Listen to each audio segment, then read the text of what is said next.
Hey there, I'm Mei Ling and I'm 29 years old. Anyone who grew up Asian American will tell you that it's no walk in the park. Being Chinese American, I've been subjected to a few unsavory encounters in my life.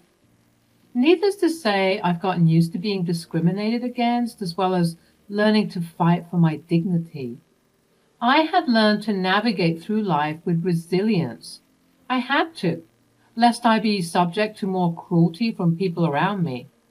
Unfortunately, though, it appeared as though my father-in-law was oblivious to the extent of American ignorance and stupidity. Let me give you some context on my family situation. My husband, Matteo, and I come from different cultural backgrounds. He is Dominican, and as I already mentioned, I'm Chinese American. Our diverse heritage has always fascinated me, and we've cherished the opportunity to embrace and learn about each other's traditions. However, recently a new dynamic entered our family: Hiroshi, Mateo's stepfather and my new father-in-law. Hiroshi added an interesting layer to our family dynamic as he too shared East Asian roots like me. It was an exciting prospect to have someone who could understand and appreciate my cultural background. But unfortunately, something changed when Hiroshi entered our lives. Both Mateo and my mother-in-law, Sophia, started speaking in Spanish more frequently, particularly when Hiroshi was around. At first, I didn't pay any mind to it, seeing as though Spanish is their mother tongue. Additionally, they wouldn't be talking about anything bad or offhand. I knew this because I too speak Spanish. You see, I wanted to learn Spanish as a little surprise gift from my husband. His love language is acts of service, and so I thought that he would appreciate me learning his language so that we could be better connected.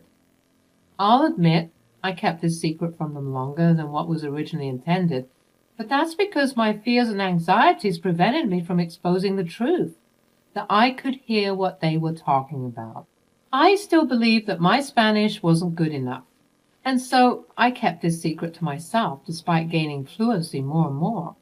I didn't contribute or speak up, preventing any arising embarrassment that might come about if I failed or mispronounced something. Perhaps my anxiety was a blessing in disguise because once Hiroshi came around, as I mentioned before, Sophia and Mateo would speak Spanish more often. Well, if there was a time for me to not be speaking Spanish, it was certainly during those moments. I mean, could you imagine joining a family with such differing cultures and being excluded by all three of us? Out of respect for Hiroshi and East Asian solidarity, I decided to remain in my oblivious state, talking to him in English because at least we could both understand each other. Although I found the increased Spanish a bit odd, all things considered, I brushed it aside. That was until I started hearing some insults being thrown in Spanish that I got whiplash from. I still remember that day like it was yesterday. The table was set. The aroma of mouth-watering dishes filled the air, and we were all conversing, preparing to start dishing out the food for one another. But destiny had other plans. As I reached for the gravy boat, my hand slipped, and the gravy spilled like a river of regret. Well, you can imagine the chaos that ensued. Sophia, my dear mother-in-law, unleashed a string of expletives in Spanish. I mean, I don't need to be fluent in Spanish to know when someone's hurling insults my way. It stung. But my knight in shining armor, Mateo, came to my rescue. He defended me, telling his mother that such remarks are uncalled for. And then Sophia dropped a bomb and shattered my heart. And she said, "Why are you defending her? It's not like she can hear us anyways." Those words hit me like a punch to the gut. Ironically enough, it stung worse than the expletives she used before. The embarrassment surged through me, and I choked on my water, surprised that she had said that. It sounded so cold and so sinister, like she was used to speaking so freely about me in her language. As I gasped for air, Hiroshi embraced me with understanding and compassion. He reminded me that we all make mistakes, that accidents can happen, and that there was more gravy in the pot. Little did he know it wasn't the spilled gravy that had taken my breath away. It was the hurtful words uttered by Sophia, questioning my self-worth. I couldn't shake off the doubt that crept into my mind. Did I mishear her? Was I losing my grip on reality? I refused to believe that my own mother-in-law, someone who should have been a source of love and support, would speak about me in such a demeaning way. After dinner, haunted by Sophia's words, I sought confirmation. I turned to a Spanish-speaking friend and even resorted to trusty Google Translate. And wouldn't you know it, my worst fears were confirmed. Sophia had indeed been intentionally rude and disrespectful. I couldn't wrap my head around this newfound callousness. Why would Sophia harbor such disdain towards me? The question swirled in my mind, but for the time being I chose to keep my discoveries to myself. I decided to bide my time observing the dynamics within our multicultural family and waiting for the right moment to address this issue head on. The next morning, as we gathered around the breakfast table, there was an uncomfortable silence hanging in the air. I sat quietly, my thoughts racing, while the rest of the family engaged in their usual banter. Sophia and Mateo, like clockwork, began conversing in Spanish, as was their custom. Little did they know their words held more weight than they realized. Suddenly, Sophia dropped a bombshell. "I regret marrying this old stupid man," she uttered, completely unaware of my understanding of her words. My ears perked up and my heart sank. Once again, Sophia had let her true feelings slip, tarnishing the harmony of our eating rituals. Meanwhile, Hiroshi, the oblivious soul, chuckled and commented, "Wow, I should start learning Spanish so that I can hear what you two keep talking about." If only he knew the painful truth hidden beneath their laughter as they chuckled along with him. Sophia and Mateo dismissed it as innocent teasing, pretending that they weren't engaging in hurtful gossip right in front of Hiroshi's face. But the gossiping didn't stop there. Oh no, it continued with relentless fervor. Mateo and Sophia took turns mocking Hiroshi, each remark cutting deeper than the last. Examples? Let me paint the picture for you. They made fun of his accent, imitating his attempts to pronounce certain words. They poked fun at his cultural traditions, dismissing them as odd or unnecessary. And worst of all, they belittled his age, making jokes about him being past his prime. All the while I sat there, my discomfort growing by the second. It was as if I was witnessing a cruel game, where Hiroshi was the unwitting target of their scorn. My heart ached for him, for the pain he unknowingly endured at the hands of his own family. This was not the love and acceptance I had hoped for when our cultures merged. At that moment, I made a silent vow to myself. I would no longer stand idly by while this toxicity poisoned our family's bonds. Sophia might have gotten away with talking so foully about me, but I wouldn't let her drag this innocent old man into the mix. I knew that I had to confront the elephant in the room to address the underlying tensions that had plagued us for far too long. I would find a way to open their eyes, to make them realize the beauty of our multicultural family and the need for respect and compassion. As the days turned into weeks, I became more determined than ever to expose Mateo and Sophia's hurtful behavior towards Hiroshi. Armed with my trusty phone, I embarked on a mission to capture their demeaning conversations and reveal their true colors to the world. During every meal, I discreetly recorded their interactions, ensuring that their words would serve as undeniable evidence of their cruelty. With each passing day, the insults grew more vicious, and Hiroshi began to withdraw, noticing that something was certainly amiss for both he and I to constantly be excluded like this. His once vibrant spirit dimmed in the face of exclusion. I tried my best to steer the conversations towards topics we could all enjoy in English, hoping to create an inclusive atmosphere. But inevitably, Mateo and Sophia would revert to Spanish, drowning out any attempt to foster unity.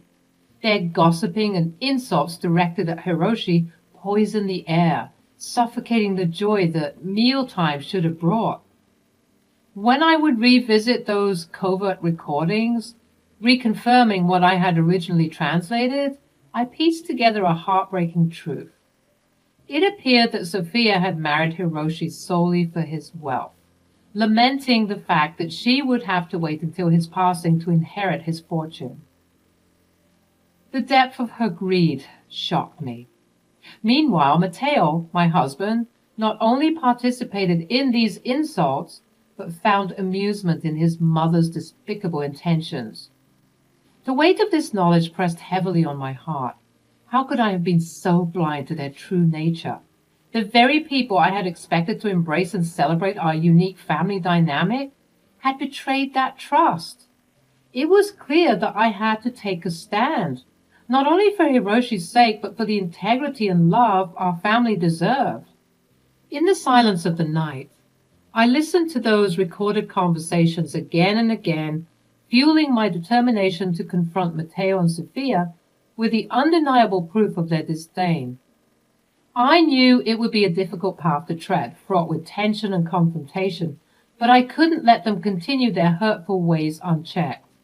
As I lay awake formulating my plan, I vowed to myself that I would not allow their toxicity to poison our lives any longer.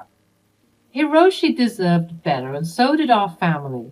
With my heart set on change, I prepared to bring their hurtful actions to light, ready to challenge Mateo and Sophia's hurtful behavior head on. It was time for them to face the consequences of their actions, and for our family to embark on a journey towards healing and understanding. But I decided one major thing before confronting them. I thought that Hiroshi needed to hear about my discoveries first. He deserved to know the truth. I mustered up the courage to approach Hiroshi, sensing the heaviness that weighed upon his heart. With a sympathetic smile, I said, "Hey Hiroshi, how are you doing?" He let out a sigh and looked into my eyes, his vulnerability shining through. "Mei Ling, it's been difficult to be honest. I'm struggling to assimilate into this new family dynamic. The constant use of Spanish excludes me and I feel like an outsider. Maybe I should start those Spanish classes after all." I nodded in understanding, my heart aching for him. "I completely get it, Hiroshi. It's been weighing on me too, but I have something important to share with you." He looked intrigued, a spark of curiosity in his eyes. "What is it, Mei Ling?" Taking a deep breath, I revealed the secret I had been carrying. "Hiroshi, I understand Spanish. I've been able to follow every conversation that Mateo and Sophia have had. They didn't know because I never joined in on the Spanish conversations. I kept it a secret because I felt anxious and embarrassed about my pronunciation and grasp of the language. But I do understand them completely." Hiroshi's eyes widened in surprise. "Why didn't you ever let them know? I'm sure they would have helped you with the pronunciation and stuff." I smiled ruefully. "Well, Hiroshi, you're probably right. Like I said, I was anxious and embarrassed, and it was meant to be a surprise for Mateo after I'd learned enough of the language to have meaningful dialogue. But then I kept putting it off, thinking perhaps he wouldn't be impressed. Regardless, perhaps me not telling them was a blessing in disguise." "What do you mean?" "By keeping this secret, I was able to listen in on their conversations. And what I heard was hurtful and disrespectful. They've been ganging up on you, insulting you behind your back. They thought the language barrier protected them, but now they'll have to face the consequences." Confusion mixed with concern as Hiroshi tried to process my revelation. "What do you mean? What have they been saying about me?" Taking his hands in mine, I spoke with conviction. "Hiroshi, they've been mocking you. making fun of you and even speaking ill of you. It's been going on for weeks, and it's absolutely awful that they can speak so openly about you under the guise of a language barrier." His eyes filled with a mix of surprise, hurt, and gratitude. "I don't know what to say. Thank you for telling me the truth. I never imagined they would be capable of such behavior. What exactly have they been saying?" I braced myself, knowing that the truth would completely shatter him. "Hiroshi, I understand that this might be hard to believe, but it's the truth, and I have to tell you what I know. Sophia married you for your money, and both she and Matteo are eagerly waiting for your passing so they can inherit your fortune." As the weight of my words sank in, Hiroshi's initial disbelief turned into a mixture of shock and confusion. Hiroshi's eyes widened in disbelief.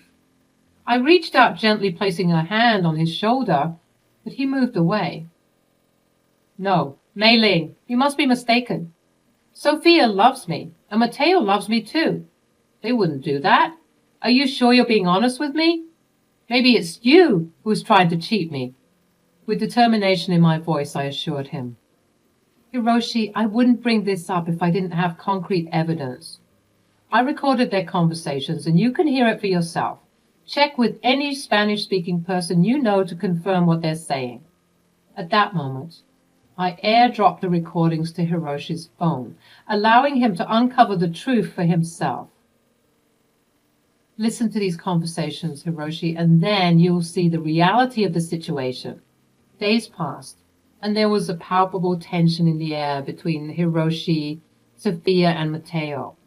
I kept my distance, allowing Hiroshi the space to process the shocking revelations. Then, one day, Hiroshi pulled me aside, his expressions filled with a mix of resignation and gratitude.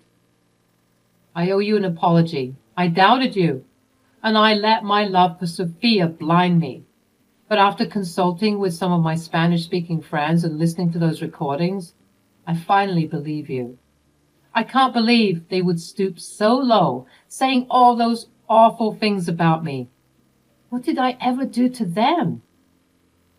"I know, Hiroshi, it was a lot to take in, and I'm so sorry, but I thought you needed to hear the truth. I've decided to get an annulment." "What?" "You heard me. We haven't been married for that long, so an annulment is still viable. You see me, May. I'm old. I can't afford to waste any more time with people who don't have my best interests at heart. I just can't believe that you'll be leaving so soon."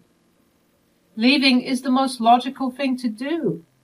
I advise that you do the same. This is the last time I'll sleep in this house. Tomorrow I'll leave, and I won't reach out to Sophia and Matteo until I'm ready to start processing the annulment.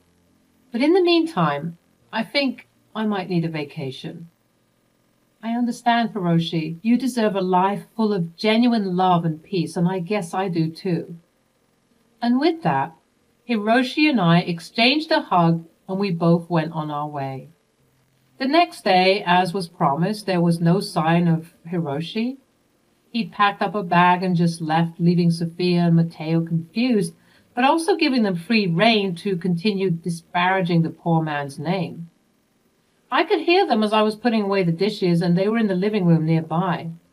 With each insult, I grew more furious, wondering why they were being so cruel to Hiroshi, and then I snapped. With a newfound sense of empowerment, I mustered the courage to confront Sophia and Matteo about their hurtful gossiping and deceit. I couldn't let their actions go unaddressed any longer. "Enough is enough. I know exactly what you've been saying about Hiroshi behind his back, in your secret Spanish conversations." Sophia's face turned pale. Her eyes widened in disbelief. Matteo, on the other hand, tried to maintain a facade of innocence.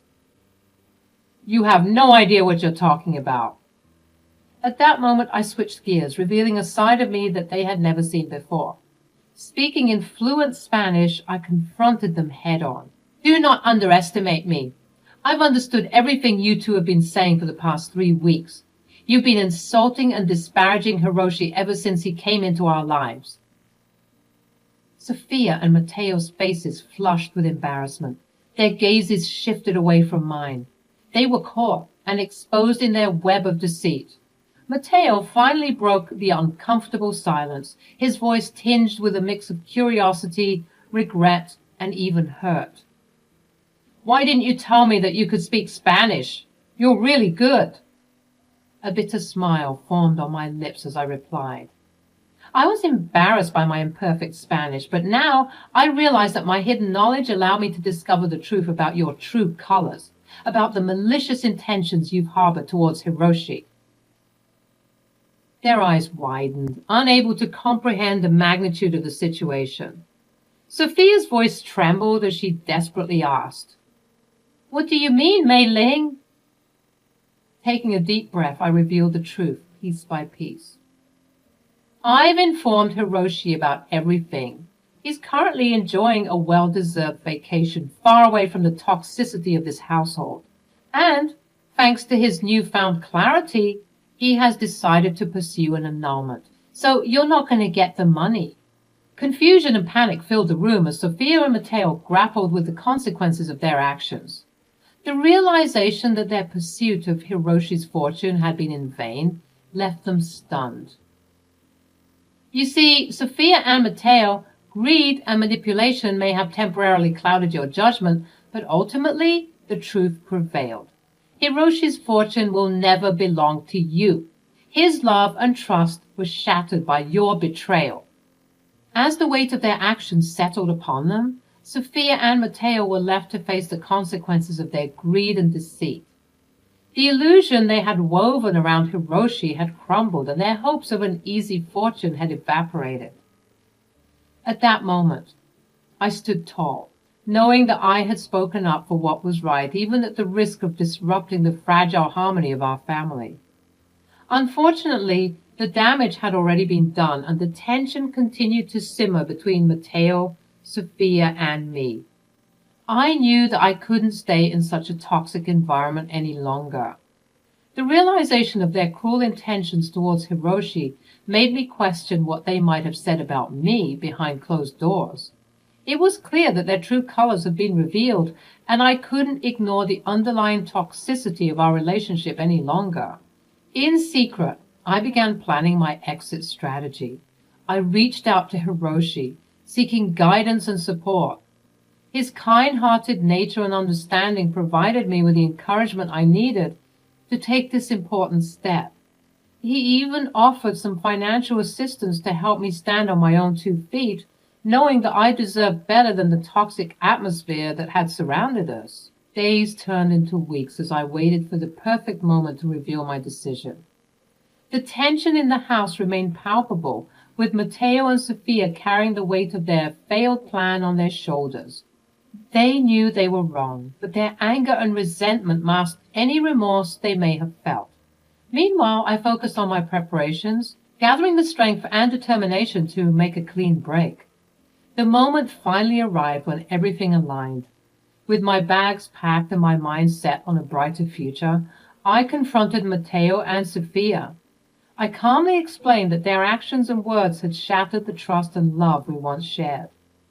It was clear that staying in this toxic environment would only do more harm than good.